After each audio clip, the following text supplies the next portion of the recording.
আমরা নিলাম শুরু করছি 50 লক্ষ টাকার দান থেকে। 1 কোটি, 1 কোটি, 2 কোটি, 2 কোটি, 3 কোটি আমার বিট। 3 কোটি, ওয়াও, 10 কোটি, 10 কোটি। আর্চনাজি, আপনি তো শহরের অর্ধেক কিনে ফেলেছেন। আমাদের জন্য কিছু ছোট চুক্তি রেখে দিন। এই ব্যবসায়ীর কথা শুনে আর্চনার মুখে এক প্রাণঘাতী হাসি ফুটে উঠল। 50 কোটি। কিন্তু তারপর একটি আওয়াজ সেখানকার সবাইকে চমকে দিল।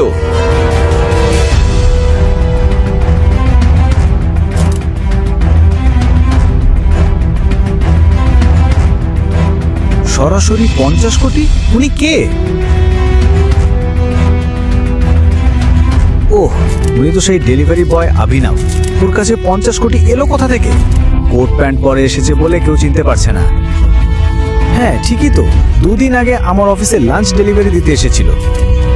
আমাদের কোনো সম্মান নেই নাকি? এমন একজন এলোমেলো মানুষ এত বড় নিলামে ঢুকলো কিভাবে? ওর কাছে 50 কোটি তো দূরের কথা, 50 টাকাও পর্যন্ত নেই। নিলাম বন্ধ করুন এবং এই ইম্পোর্টেড কার্পেট আর্চনাজিকে দিয়ে দিন। এক মিনিট থামুন। যদি এই ডেলিভারি বয়ের কাছে 50 কোটি না থাকে, তবে আমি অর্চনাজির বিড চ্যালেঞ্জ করছি। 11 করোড়। আমি এই কার্পেটের জন্য 11 কোটি দিতে রাজি। 60 কোটি।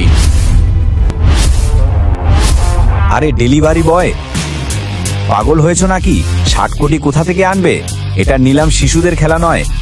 এখানে যা বলবে সেটা দিতে হবে।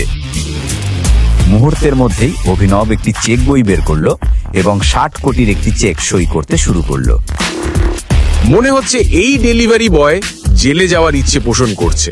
দেখুন কিভাবে আরামে চেক সই করছে। মিস্টার ম্যানেজার, আপনাকে অবশ্যই ওর ব্যাংক অ্যাকাউন্ট চেক করাতে হবে।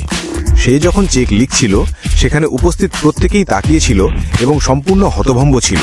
এমনকি ব্যাংক ম্যানেজারও বিশ্বাস করতে পারছিল না কেন এই ডেলিভারি বয় অভিনব 3 কোটির জিনিস 60 কোটিতে কিনছে।